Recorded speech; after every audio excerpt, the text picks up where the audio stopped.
ఓం సాయిరామ్. సమర్థ సద్గురు సాయినాథ్ మహారాజ్కి జై. సాయి భక్తులందరికీ నమస్కారం అండి. మన బాబాగారి దయ వల్ల మనందరం బాగుండాలి, సంతోషంగా ఉండాలి అని చెప్పి మనస్ఫూర్తిగా కోరుకుంటూ ఈరోజు వీడియో స్టార్ట్ చేస్తున్నాను ఫ్రెండ్స్. ఇక ఈరోజు వీడియోలో మనం చూడబోయేది ఏంటి అంటే, తల్లి నీ గురించి నీకే తెలియని ఒక పచ్చి నిజాన్ని నీకు ఇప్పుడు చెప్పబోతున్నాను. ఈ నిజం నీకు తెలిసిన తర్వాత అదృష్టాలన్నీ కూడా నీ గుమ్మం వద్దే నెచ్చి నిల్చుంటాయమ్మా. ఇది గనక నువ్వు ఎందుకులే అని చెప్పి నిర్లక్ష్యం చేశావు అంటే నిజంగా నీ యొక్క కర్మే తల్లి అని చెప్పి బాబాగారు అయితే మనకు ఒక మంచి సందేశాన్ని తీసుకొచ్చేసారండి. ఈ సందేశం ఏంటి, ఈ సందేశం రూపంలో బాబాగారు మనతో ఏం చెప్పబోతున్నారు అనేది వినే ముందుగా కొత్తగా మన ఛానల్లో ఎవరైనా వీడియో చూస్తూ ఉన్నట్లయితే ప్లీజ్ సబ్స్క్రైబ్ చేసుకోండి ఫ్రెండ్స్. వీడియో నచ్చితే కనుక లైక్ చేసి షేర్ చేసి కామెంట్ చేయండి. ఇక వీడియోలోకి వెళ్ళే ముందుగా ఒక్కసారి మనకు తెలిసిన గురువుగారండి, షిరిడి సాయిబాబా ఆశీస్సులతో జ్యోతిష్యం చెప్తున్నారు గురూజీ సుబ్రహ్మణ్యం రాజు గారు. నెంబర్ 1 వశీకరణ స్పెషలిస్ట్. వీరి మొబైల్ నెంబర్ 9908224144. ఎలాంటి ప్రాబ్లం ఉన్నా సరే కేవలం ఫోన్ ద్వారా పూజలు చేసి పరిష్కరించేస్తారు. నేరుగా వెళ్లాల్సిన పని లేదు, పర్సనల్గా మీట్ అవ్వాల్సిన అవసరం కూడా లేదు. ఉన్న చోటనే కదలకుండా, మూడో కంటికి తెలియకుండా మీ మొండి సమస్యలను సైతం మీరు పరిష్కరించుకోవచ్చు. ప్రేమ, పెళ్లి, ఉద్యోగం, రాజకీయం, విదేశీ ప్రయాణం, ధనం నిలకడగా లేకపోవటం, భార్యాభర్తల మధ్య గొడవలు, ఆస్తి తగాదాలు, అప్పుల బాధలు, స్త్రీలు పురుషులు ఎటువంటి గుప్త సమస్యలున్నా సరే నెంబర్ 1 వశీకరణ స్పెషలిస్ట్. మీ మీద, మీ ఇంటి మీద చెడు ప్రయోగం జరిగినా చేసి ఉన్నా కూడా నరదృష్టి, నరగోష్ట, సంతాన సమస్యలు, భార్యాభర్తల మధ్య, లవర్స్ మధ్య అనుమానాలున్నా, అపార్థాలున్నా, థర్డ్ పర్సన్ ఉన్నా సరే, అత్తాకోడళ్ళ మధ్య సఖ్యత లేకపోయినా ప్రతి ఒక్క ప్రాబ్లంకి చక్కటి సొల్యూషన్ ఇస్తున్నారండి.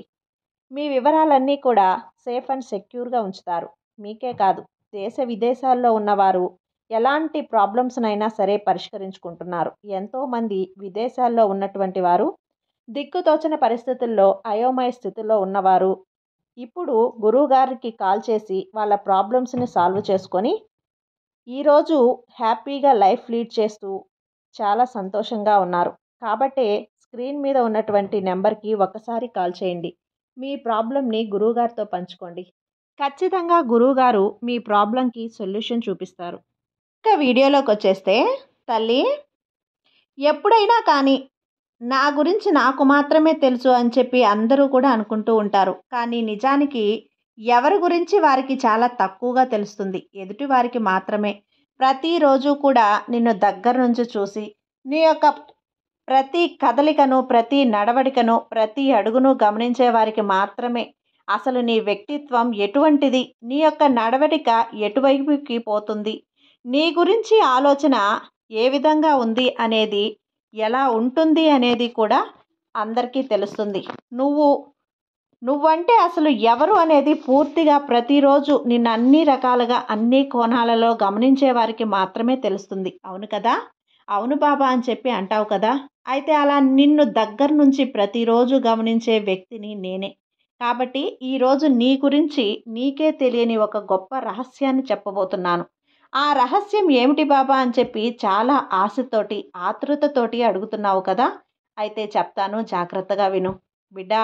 ఎప్పుడైనా కానీ నీ యొక్క మనస్థితి అనేది ఏ విధంగా ఉంటుంది అంటే, చిన్న చిన్న వాటికే చిన్నపిల్లలా ఎగిరి గంతులేసి సంతోషపడిపోతూ ఉంటావు.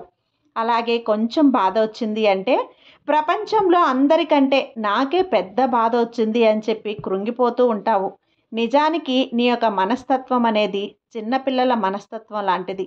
అలాగే అందరితో సరదాగా ఉండాలి అనుకుంటావు, కానీ అందరినీ నవ్వుతూ పలకరించాలి అనుకుంటావు. అందరితో కలుపుగోలుగా ఉండాలి అని చెప్పి అనుకుంటావు. నిజానికి నీ మంచితనం అనేది అందరూ కూడా అర్థం చేసుకోరమ్మా. నీ యొక్క సొంత బంధువుల్లోనే నీకు శత్రువులు ఉంటారు. నీ యొక్క అమాయకత్వాన్ని, నీ యొక్క మంచితనాన్ని ఆసరాగా తీసుకొని వారు నిన్ను చూడలేక నీ మీద ఎలా ద్వేషాన్ని చూపించాలో, ఎలా నిన్ను అనగగొట్టాలో, ఎలా నిన్ను పతనం చేయాలో అర్థం కాక కేవలం మౌనం అనే ఆయుధాన్ని ఉపయోగించి నీతో మాట్లాడకుండా ఉంటారు. ఒక రకంగా చెప్పాలంటే నీ యొక్క ప్రతి అడుగు కూడా నీ యొక్క రక్త సంబంధం, ఒంటరిగానే మొదలవుతుంది. నీ యొక్క రక్త సంబంధం మాత్రమే కాస్తంత సపోర్టివ్గా ఉన్నప్పటికీ కూడా అప్పుడప్పుడు కూడా లోన్లీగా అంటే ఒంటరిగా ఫీల్ అయిపోతూ ఉంటాం. నాకంటూ ఎవ్వరు లేరు, నేను ఒంటరిదాన్ని, నా సంతోషాన్ని ఎవ్వరూ కూడా నిజంగా సంతోషంగా పంచుకోరు, నేను బాధపడుతూ ఉంటే నాకెవ్వరూ కూడా వెన్ను తట్టి ధైర్యాన్ని చెప్పరు, నాకేదైనా కానీ ఆరోగ్య సమస్య వస్తే నా గురించి ఎవ్వరూ పట్టించుకోరు, ఆలోచించరు. అదే నా కుటుంబ సభ్యులతో గనక ఎవరైనా చిన్న సమస్య వస్తే అతిగా ఆలోచిస్తాను. వారికి పూర్తిగా తగ్గిపోయేంత వరకు కూడా కష్టం అనుకోకుండా దగ్గరుండి ప్రతి పనిని కూడా నేను చేస్తాను. కానీ నా మీద మాత్రం వారికి అటువంటి ఉద్దేశం అనేదే లేదే. అంటే ఆ ప్రేమ అనేది, ఆ యొక్క ఎఫెక్షన్ అనేది నా మీద లేదు. నన్నెప్పుడూ కూడా పరాయి వాళ్ళలాగానే చూస్తారు, బయట వాళ్ళలాగానే చూస్తారు. ఎందుకు బాబా అని చెప్పి చాలాసార్లు కూడా నాతో మాట్లాడావు. నిజం చెప్పాలంటే ఒక చిన్న మాట చెప్తాను, జాగ్రత్తగా విను. ఇది నీ కుటుంబం. నీ యొక్క కుటుంబంలో నీ భర్త అయినా కానీ, నీ బిడ్డలైనా కానీ, లేదంటే నీ మగవారివి అయితే కనుక నీ భార్య కానీ, నీ బిడ్డలు కానీ, నీ కుటుంబాన్ని నువ్వు మాత్రమే చూసుకోవాలి. వాళ్ళు చీ అన్నా చా అన్నా కూడా నీ బాధ్యతను నువ్వు నిర్వహించాలి. ఒకవేళ అలా తీసి పడేయాలి అనుకుంటే నీ మనసు దానికి అంగీకరించదు. పిల్లలు చేసే బాధ్యత పిల్లలకు చేయాలి. నీ యొక్క లైఫ్ పార్ట్నర్కి చేసే బాధ్యత నీ లైఫ్ పార్ట్నర్కి చేయాలి.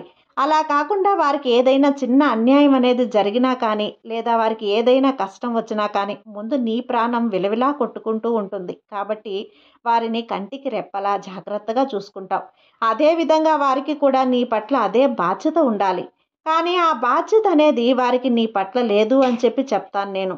ఎందుకంటే కారణం ఏదైనా కావచ్చు, కానీ ఎవరు నీ మీద ఎంత ప్రేమ చూపిస్తున్నారు, ఎవరు నిన్ను ఎంతవరకు కూడా గౌరవిస్తున్నారు, ఎవరికి నీకు కష్టం వచ్చినప్పుడు నేనున్నాను అని సపోర్టివ్గా ధైర్యంగా ఏమీ ఎదురు మాట్లాడకుండా కోపగించుకోకుండా నీ వెన్నంటే ఉంటున్నారు అనేది నీకు చాలా ముఖ్యం. కానీ ఆ సపోర్టివ్ అనేది నీకు వారి పట్ల నుంచి దొరకడం లేదు బిడ్డ. కానీ ఒక విషయాన్ని గుర్తుంచుకో, కొంతమంది కోపంగా మాట్లాడే వాళ్ళు ఉంటారు. ఆ కోపం వెనుక చాలా ప్రేమ అనేది ఉంటుంది. కొంతమందికి ప్రేమ చూపించడమే చేత కాదు, మాట్లాడే మాట కూడా దురుసుగా ఉంటుంది. అలా అని చెప్పి వాళ్లకు ప్రేమ ఉండదు అని కాదు. కొంతమంది బయటకు ప్రేమను చూపిస్తూ ఉంటారు నీలాగా. కానీ మరికొంతమంది బయటకు ప్రేమను చూపించకుండా వారి మాటల రూపంలో ద్వేషాన్ని చూపిస్తూ ఉంటారు. అలా అని చెప్పి వారికి ప్రేమ లేదని కాదు. నిజమే, నువ్వు 100% వారికి ఇస్తున్నావు. కానీ వారికి అసలు లేదు అని మాత్రం నేను చెప్పనమ్మా. వారికి కూడా ఉంటుంది. నీ అంత మాత్రం కాకపోయినా కొంతైనా కానీ ఉంటుంది. కాకపోతే నువ్వు తెలుసుకోవాల్సింది పచ్చి నిజం ఏంటో చెప్పనంటావా? నిజానికి నీ బంధాలు, బంధుత్వాల కన్నా బంధం, పేగు బంధం ఇవన్నీ కూడా మధ్యలో వచ్చినవే తల్లి. పుట్టుక అనేది ఎవరి తోడు లేకుండానే వస్తుంది. మరణం అనేది కూడా ఎవరి తోడు లేకుండానే వెళ్ళిపోతాం. అలాగే నీ యొక్క చిన్న జీవితంలో ఎవరు ఎటువంటి వారో ఎవరికి తెలియదు. ఎవరిని కలుస్తామో, లేచిన తర్వాత ఎవరి వల్ల ఏ మాటలు పడతామో, ఎవరి వల్ల అవమానపడతామో, ఒకవేళ ఈరోజు లాభం వస్తుందో నష్టం వస్తుందో, చేసే పనుల యందు నీకు మంచిగా శ్రద్ధ ఉంటుందో లేదో అని నిర్లక్ష్యం చేస్తావు. ఏది కూడా నీకు తెలియదు. అసలు ఒక్క క్షణం ఆగితే ఏం జరుగుతుంది అనేది కూడా నీకు తెలియదు. కాబట్టి ఈ యొక్క తెలియని జీవితంలో లేనిపోని బంధాల యొక్క బరువును నెత్తి మీద పెట్టుకోకు. అలాగే దేని గురించి కూడా అతిగా ఆలోచించకు. అతి రక్త సంబంధమైన, లేదంటే కనుక తాలి సంబంధమైనా సరే, మరి ఏ ఇతర బంధమైనా, పేగు బంధమైనా కానీ ఎవరితో ఎంతవరకు బాధ్యతగా ఉండాలో అంతవరకు నిర్వర్తించు. అంతేకాని అతిగా ఆలోచన విధానం అనేది ఏదైతే నువ్వు ఇప్పుడు మొదలు పెట్టావో, దేని గురించైనా కానీ ఎక్కువగా ఆలోచించుకోవటం ఎప్పుడైనా అలవాటు చేసుకున్నావో అప్పటి నుంచే నీ జీవితంలోకి కష్టాలనేవి అడుగుపెట్టాయి. ఒక్కటి అడుగుతాను, ఈ ప్రశ్నకు సూటిగా సమాధానం చెప్పు. నువ్వు అతిగా ఆలోచించడం వల్ల నీకేదైనా లాభం వస్తుందా? లేదా జరిగిపోయిన నష్టం అనేది నువ్వు ఆలోచించడం వల్ల తిరిగి లాభం రూపంలో పొందగలుగుతావా? లేదు కదా. నీ యొక్క ఆలోచన ఎవరి యొక్క మార్పు కోసం, ఆ మార్పు అనేది నీ ఆలోచన నా విధానంలో జరుగుతుందా లేదా, వారి ప్రేమ నీ కోసం దక్కాలి అని నువ్వు ఒక్కొక్క ఎదురు చూపు ఏదైతే ఉంటుందో, నీ ఆలోచన వల్ల ఆ ప్రేమ నీకు దక్కుతుందా? ఇప్పుడు నేను 2 కాదు, 3 కాదు, 4 కూడా కాదు, అనేక రకాల ప్రశ్నలు అడగగలను. కానీ ఆ ప్రశ్నలన్నింటికీ కూడా నువ్వు సమాధానం లేదు బాబా, జరగదు బాబా, రాదు బాబా అని మాత్రమే చెప్తావు. ఎందుకంటే అది వాస్తవం కాబట్టి. మరి అది నిజమని తెలిసి కూడా ఆ నిజాన్ని నువ్వు ఎందుకు నమ్మలేకపోతున్నావు? ఎందుకు ఆ నిజాన్ని జీర్ణించుకోలేకపోతున్నావు? ఎందుకు ఆ నిజం కోసం అది జరుగుతుంది అని తెలిసి కూడా బాధపడుతున్నావు? ఇదంతా ఒక్కసారి ఆలోచించుకోమ్మా. నీ ఆలోచన వేస్ట్ అనిపిస్తుంది. నీ ఏడుపుకి, బాధకి అసలు అర్థమే ఉండదు. ఇందుకోసమా, వీరి కోసమా నేను ఏడుస్తున్నది అనిపిస్తుంది. అర్థమైందా? కాబట్టి తెలుసుకో. తెలుసుకుంటేనే జీవితంలో ముందడుగు వేయగలుగుతావు. ఆశల యొక్క చిక్కుముడి అంటే ఒక దారాన్ని పట్టుకొని అటు ఇటు మెలితిపితే దారం చిక్కు చిక్కుగా ఎలా అయితే మారిపోతుందో, నీ మనసులో కూడా అలాంటి ఆలోచనలు కూడా గందరగోళంగా ఉన్నాయి. ఆ ఆలోచనలన్నింటినీ కూడా తుడిచిపెట్టేయి. నువ్వు ఫోన్లో ఎక్కువైన ఫోటోలు ఎలా డిలీట్ చేస్తావో అలా నీ యొక్క ఆలోచనలు కూడా డిలీట్ చేసేయి. చేయడం కుదరదు బాబా, అవి వస్తూనే ఉంటాయంటావా? నేను నిన్ను మార్చలేనమ్మా. ఎందుకంటే మార్పు అనేది ఒకరు మారిస్తే వచ్చేది కాదు, అది నీలోనే రావాలి. కాబట్టి ఒకరు తాగుతున్నారు లేదా ఇంకొకరు దానికి బానిసైపోతున్నారు అంటే దాన్ని కూడా నువ్వు మార్చలేవు తల్లి. వారంతటికి వారు తెలుసుకోవాల్సిందే. ఏదైనా కానీ ఇది నువ్వు ఒప్పుకోలేని, అంగీకరించలేని వాస్తవం అయినప్పటికీ కూడా నువ్వు ఈ వాస్తవాన్ని ఎప్పుడైతే నమ్ముతావో అప్పుడే నీ మనసు శాంతిస్తుంది. కాబట్టి నిజంలో బ్రతకడం నేర్చుకో, అబద్ధంలో కాదు. నిజాన్ని స్వాగతించు. ఫస్ట్లో నీకు కొంచెం బాధ కలిగిన తర్వాత ఈ వాస్తవాన్ని గ్రహించడం, ఈ వాస్తవంలో సంతోషాన్ని ఆస్వాదిస్తావు. ఇది నీ జీవితం. నీకు నచ్చినట్లుగా బ్రతకాలి, నువ్వు సంతోషంగా బ్రతకాలి. నీ మైండ్, మెదడు ఏదైతే ఉందో ఆ మెదడు అనేది చాలా క్లియర్గా ఉండాలి. ఒక మనసు అనేది గందరగోళపు ఆలోచనలు బట్టి జరగవు. తెలిసినా కూడా అనవసరమైన బంధాలతోటి, ఆలోచనలతోటి ఉండకూడదు. ఒక తెల్లటి కాగితంలా ఉండాలి. ప్రతి నిమిషాన్ని కూడా ఎంజాయ్ చేయాలి, సంతోషపడాలి. ప్రతి ఒక్కరితో కూడా నువ్వు నవ్వుతూ మాట్లాడనంత మాత్రాన నీ మీద లేనప్పుడు వారికి నువ్వు ఎవరిని మార్చలేవు. కాబట్టి నీకు ఎవరైతే శత్రువులు అనిపిస్తారో అటువంటి వారికి మాత్రం నువ్వు కొంచెం ఖచ్చితంగా దూరంగానే ఉండు. నీ బంధువులలోనే నీకు శత్రువులు ఎక్కువగా ఉంటారు. అసలు నీ వైపు ఉంచోవాల్సిన వాళ్ళు కూడా నలుగురితో తోడుగా ఉండరు. మేమున్నాము అనే భరోసాను ఇవ్వరు. నీకు ఎక్కడికక్కడ అవమానపరిచేలా చేస్తారు. వాళ్ళకి నువ్వు అవకాశాన్ని ఇవ్వద్దు. నువ్వు వాళ్ళకి చిక్కొద్దు, దొరకొద్దు. వాళ్ళ చేత ఒక్క మాట కూడా పడద్దు. నిన్ను నువ్వు చూసుకుంటూ, నీ ఆరోగ్యాన్ని నువ్వు చూసుకుంటూ, చక్కగా టైంకి తింటూ, టైంకి పడుకుంటూ ఈరోజు అంతా కూడా హ్యాపీగా గడిచిందా? నా పనేంటి? నా పని నేను చక్కగా చేసుకుంటూ వెళ్తున్నానా? నచ్చిన వారితో మాట్లాడుకుంటున్నానా? హ్యాపీగా గడిచిపోతుంది రోజు. ఇంట్లో పిల్లల్ని చక్కగా చూసుకుంటున్నానా? ఇంట్లో భార్యను లేదా భర్తను మంచిగా చూసుకుంటున్నానా? హ్యాపీగా రోజు గడిచిపోతుంది. ఇంతవరకే చూసుకో తల్లి. ఇప్పుడు ఈ రోజు నుంచి మాత్రమే ఆలోచించు. రేపు ఏం జరగాలి అనేది ఈశ్వరుడి యొక్క అనుగ్రహం. నువ్వు అనుకుంటే ఏదీ జరగదు. అలా అని చెప్పి నువ్వు ఆలోచన చేయకుండా కూడా అస్సలు ఉండకూడదు.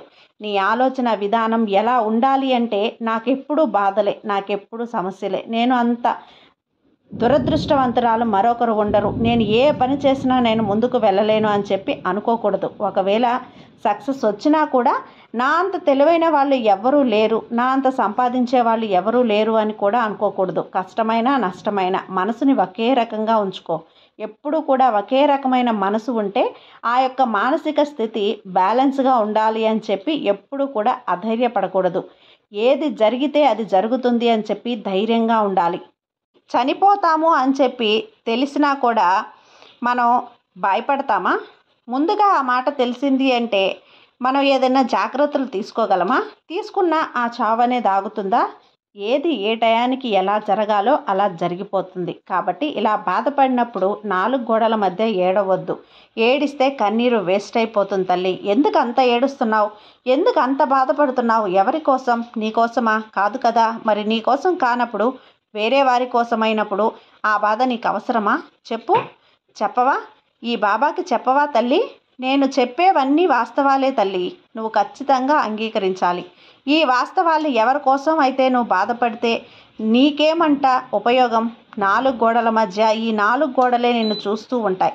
నువ్వు ఎవరి కోసం బాధపడుతున్నావో ఆ మనిషి నిన్నొచ్చి చూడరు. చూడకపోయినా కూడా నువ్వు బాధపడుతున్నావు అనేది కూడా గ్రహించరు. వారి స్వార్థాలు వారివి, వారి యొక్క జీవన విధానం వారిది. వారి జీవితం వారిష్టం అంతే. ఒకరిని ఆశించలేం, శాసించలేం.